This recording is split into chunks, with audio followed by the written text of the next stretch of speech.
So we've got our bag of material here, Easy Street Asphalt. We're gonna patch that pothole out here in the road. My name is Thomas. I've been with Heber City Public Works for 8 years in the roads and water.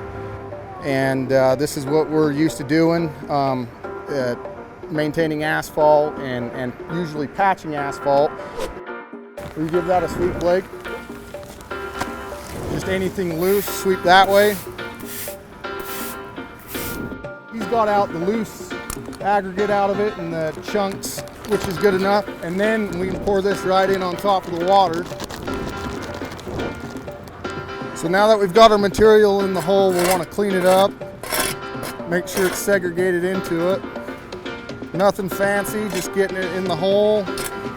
And that, I feel, is ready to be compacted. You could tamp that, but Heber City has a plate compactor. We're going to use it since we have it. I feel like it'll compact it that much better. So we'll plate compact it and see how it turns out.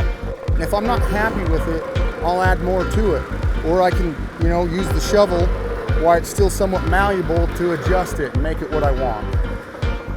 As you can see here, it looks pretty flush to me. I'm pretty happy with that.